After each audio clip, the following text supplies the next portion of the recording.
भाजपा अनुसूचित जाति मोर्चा बिहार के द्वारा 14 अप्रैल 2023 को अटल सभागार प्रदेश कार्यालय में 132वीं डॉक्टर भीमराव अंबेडकर जयंती समारोह मनाया गया। वहीं इस मौके पर भाजपा के प्रदेश अध्यक्ष सम्राट चौधरी, भाजपा नेता सुशील कुमार मोदी एवं अन्य नेता और कार्यकर्ता शामिल हुए। कार्यक्रम की शुरुआत दीप जलाकर की गई। उसके बाद बाबा साहेब की प्रतिमा पर सम्राट चौधरी ने पुष्प और माल्यार्पण अर्पित किया।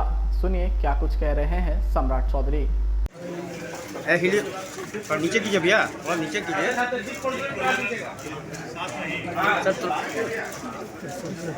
मोबाइल में पीछे कीजिए, मोबाइल पीछे हमको भी तो भैया, हमको भी तो करना है भैया। आता जगह तो कैसे लेंगे बताइए। ठीक है,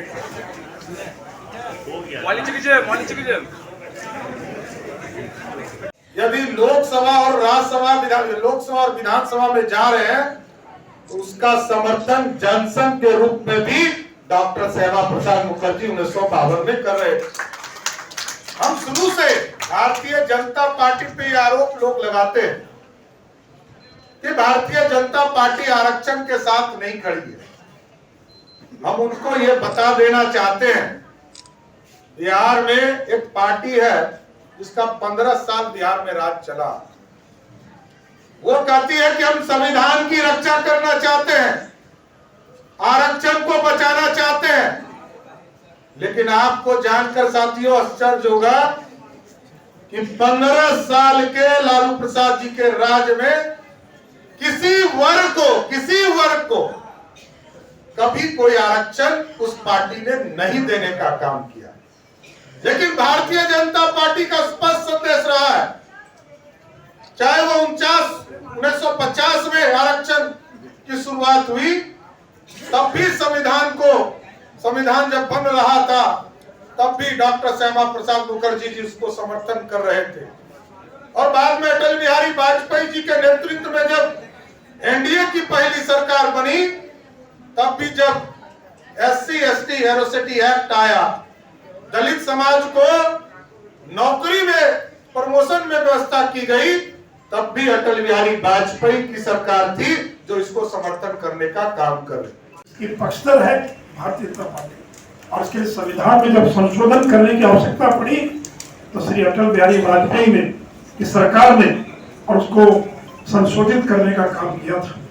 इसलिए मित्रों, भारतीय जनता पार्टी, एक बात मैं और आपसे कहना चाहूंगा कि दलित समाज जो दलित मुसलमान बन गए, क्यों बन गए मुसलमान?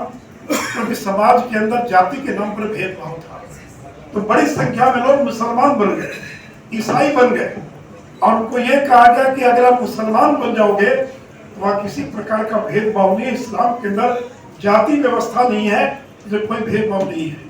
कहा कि अगर ईसाई बन जाओगे, क्रिश्चियनिटी के अंदर कोई जाति पर भेदभाव आधारित भेदभाव नहीं है। और अब वो कहते हैं कि हमको भी दलित का आरक्षण मिलना चाहिए। भारतीय जनता पार्टी की सरकार ने सुप्रीम कोर्ट को यह स्पष्ट बता दिया है कि हम दलित, क्रिश्चियन और मुसलमानों के आरक्षण दिए जाने के पक्ष में नहीं है, हम उसके विरोध में हैं। आज भी आपने देखा होगा अखबारों के अंदर इतना एक बड़ा समाचार निकला हुआ है, और मैं सुप्रीम कोर्ट से भी अपील और आग्रह करूंगा कि जो दलित, जो क्रिश्चियन बन गए, जो मुसलमान बन गए और इसलिए बन गए कि वहां भेदभाव नहीं है, उनको किसी भी प्रकार के आरक्षण का लाभ नहीं मिलना चाहिए। ये जमाने में कभी बाबा साहब का चित्र नहीं। जब वीपी सिंह प्रधानमंत्री बने और भारतीय जनता पार्टी ने समर्थन किया वीपी सिंह की सरकार को, तब उनका आदम का चित्र लगा। ये दर्शाता है उस कांग्रेस की मानसिकता को, जिसके साथ मिलकर आज नीतीश कुमार बिहार में सरकार चला रहे हैं। उनके दूसरे सहयोगी है राष्ट्रीय जनता दल। राष्ट्रीय जनता दल के जमाने में 15 साल में 1 दर्जन सामूहिक नरसंहार, इसमें लाइन में खड़ा करके दलित समाज के लोगों को गोलियों से भून दिया गया और 155 लोग मारे गए। अगर आपको याद कराना चाहूंगा, बथानी टोला 1996 में 21 दलित मारे गए। लक्ष्मणपुर बाथे 1997 में 58 दलित मारे गए। मियापुर 32 दलित, हैदरपुर 10 दलित, नारायणपुर 11 दलित, शंकर जी का 23 दलित, यानी 1 दर्जन से ज्यादा सामूहिक नरसंहार, इक्का दुक्का नहीं, एक लाइन में खड़ा करके गोलियों से मार दिया। और वो लोग आज बगल में अम्बेडकर साहब की जयंती मना रहे, तो जिनके राज में दलितों को गाजर मूली की तरह काट दिया गया।